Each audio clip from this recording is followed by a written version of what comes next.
আপনি শুধু চিতল পিঠাই বিক্রি করেন? চিতল পিঠা, ডিম পিঠা, সিদ্ধ ডিম। চিতল পিঠা কত করে? ডিম পিঠা? ডিম পিঠা হলো হাঁসের ডিম দিয়ে 40 টাকা, আর মুরগির ডিম 30 টাকা। মানে এটা কি এই যে চিতল পিঠার লগে আর কি এটা মিক্স করে দেন? ভাপা চিতল পিঠা? পিঠা ছাইড়া হ্যাঁ, ডিম ছেড়ে দিই। ওই ডিমটা দিয়ে দেন।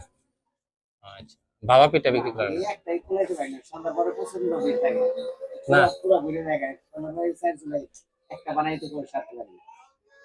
রাত্রে কটা পর্যন্ত একটা থাকে? রাত্রে 9:30 10টা বাজে।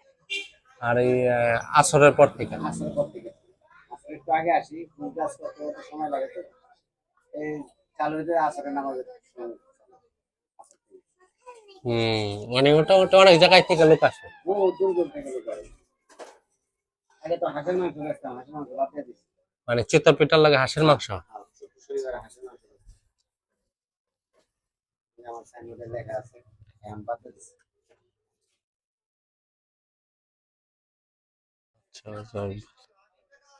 আর আমারটা তো 12 মাস, সেই জন্য আমার এখানে দূর দূর থেকে লোক আসে। মোটামুটি প্রতিদিন কেমন বিক্রি হয়? হ্যাঁ, ইনশাল্লাহ ভালো। ভালোই মোটামুটি হয়।